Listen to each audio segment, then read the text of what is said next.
নমস্কার দর্শক বন্ধুরা, হিন্দুইজম স্টাডিজ চ্যানেলে আপনাদের সবাইকে স্বাগত। বন্ধুরা, আমরা জানি যে দান করা অত্যন্ত পুণ্যের কাজ।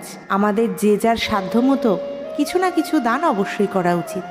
অনেক সময় রাস্তাঘাটে আমাদের সাথে এরকম ঘটে যে কেউ আমাদের কাছে কিছু সাহায্য চাইলে আমরা তাকে কিছু না দিয়েই চলে যাই বা তাদের সাথে দুর্ব্যবহার করি।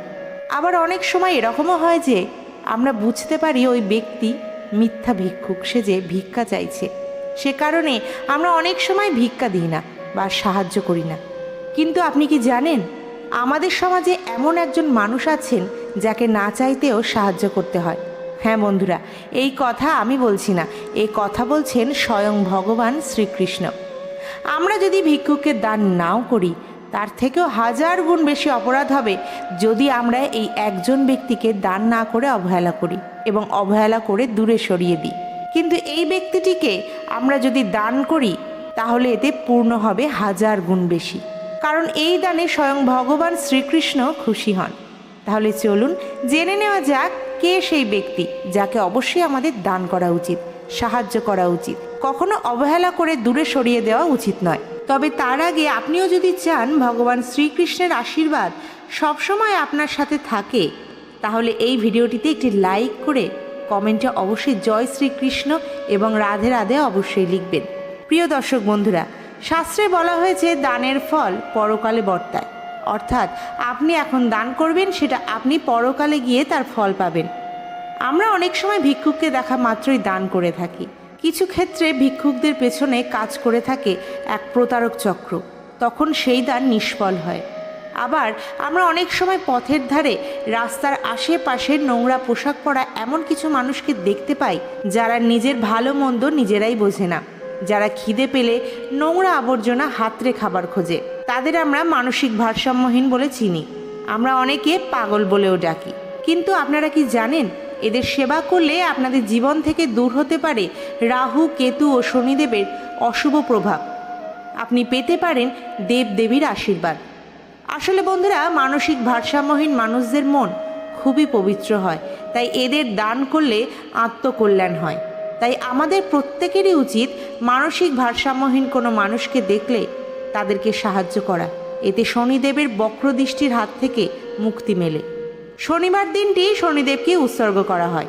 শনিদেবের কৃপায় যে কোনো কাজ গতি পায় এবং শনিদেবের কৃপা থাকলে প্রতিটি কাজের সাফল্য পাওয়া যায়। অন্যদিকে শনি যদি অশুভ অবস্থানে থাকে তাহলে আমাদের অনেক সমস্যার সম্মুখীন হতে হয়। সে ব্যক্তি কখনো কর্মে সাফল্য পায় না। জ্যোতিষশাস্ত্র অনুসারে শনিবার দিন অন্যান্য উপাচার পালন করার পাশাপাশি শনিদেবকে তুষ্ট করার জন্য শনিবার দুটি কাজ অবশ্যই করতে হয়, তাহলে শনিদেবের রোজ থেকে রক্ষা পাবেন।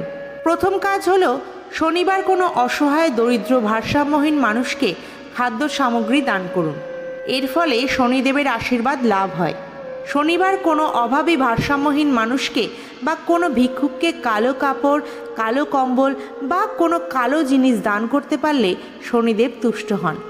শনিদেব সর্বদা তাদের উপর প্রসন্ন থাকেন যারা এমন মানুষের সেবা করেন। এছাড়াও আপনার জীবনে যদি রাহু কেতুর কোনো অশুভ অবস্থান থাকে তাহলে মানসিক ভারসাম্যহীন মানুষদের সেবা করলেও সেই সমস্যার সমাধান হবে। এতে করে চন্দ্রজনিত দোষ থাকলেও সেই দোষ কেটে যাবে। এছাড়াও শুক্রবার মা লক্ষ্মী ও বিষ্ণু ভগবানের পূজা করে পূজার ভোগ সাধ্যমতো মানসিক ভারসাম্যহীন ভিক্ষুককে দান করুন, তাহলে মা লক্ষ্মীর আশীর্বাদে অর্থ সংকট দূর হয়ে যাবে, কেটে যাবে আপনার দুঃখ, কষ্ট, দারিদ্র্য। মানসিক ভারসাম্যহীন মানুষদের সেবা করলেও মা অন্নপূর্ণার আশীর্বাদে সেই বাড়িতে অন্নের কোনো অভাব হবে না। তবে মানসিক ভারসাম্যহীন মানুষদের সঙ্গে কখনো খারাপ ব্যবহার করবেন না, এতে আপনার জীবনে পড়তে পারে অশুভ প্রভাব, দেখা দিতে পারে অভাব, অনটন। শ্রীমদ্ ভগবদ গীতার 17 নম্বর অধ্যায়ে দান সম্পর্কে ভগবান শ্রীকৃষ্ণ বলেছেন, পুণ্যস্থানে শুভ সময়ে কোনো রকম ফলের আশা না করে কর্তব্য মনে করে যে দান করা হয় তাকে সাত্ত্বিক দান বলা হয়। আর অনিচ্ছা সত্ত্বেও ফল লাভের উদ্দেশ্যে যে দান করা হয় তাকে রাজসিক দান বলা হয়। এবং যদি তিরস্কারপূর্বক অশুচি স্থানে, অসময়ে, কুপাত্রে দান করা হয় তাকে তামসিক দান বলে। এই 3 ধরনের দানের মধ্যে সাত্ত্বিক দান সব থেকে ভালো। এমন দান করলে মানুষ খুব সহজেই মৃত্যুর পরে বৈতরণী নদী পার হয়ে যায়। এছাড়াও মানসিক ভারসাম্যহীন মানুষকে যে ভোজন করায় তার সমস্ত পাপ নষ্ট হয়ে যায় এবং পুণ্য লাভ হয়।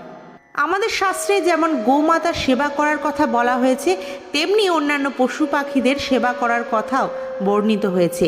আর তারই সাথে উল্লেখ করা হয়েছে এমন মানসিক ভারসাম্যহীন মানুষদের সেবা করার কথা। কারণ শারীরিক ও মানসিক পার্থক্য থাকলেও আমাদের সবার আত্মা একই, আমরা প্রত্যেকে পরমাত্মার অংশ। কিন্তু আমরা যদি এমন মানসিক ভারসাম্যহীন মানুষদের অবহেলা করি কিংবা দূরে সরিয়ে দিই, তাহলে এই কর্মফল আমাদেরকেই ভোগ করতে হবে। তাই ভগবান শ্রীকৃষ্ণের নাম নিয়ে নিজেদের সাধ্যমতো সেবা করুন। মানসিক ভারসাম্যহীন মানুষদের খাওয়া দাওয়া সম্পর্কে কোনো জ্ঞান থাকে না।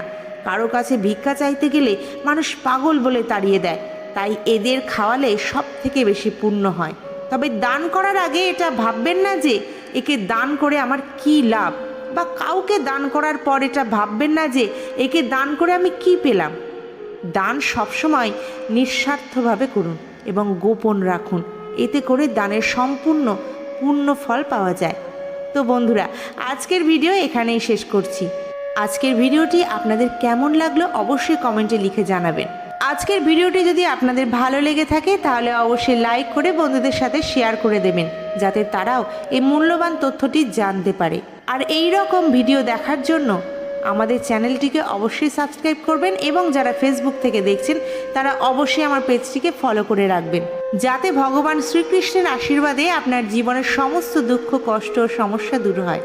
ভিডিওটি দেখার জন্য অসংখ্য ধন্যবাদ। দেখা হবে পরের ভিডিওতে। ভালো থাকবেন। জয় শ্রীকৃষ্ণ।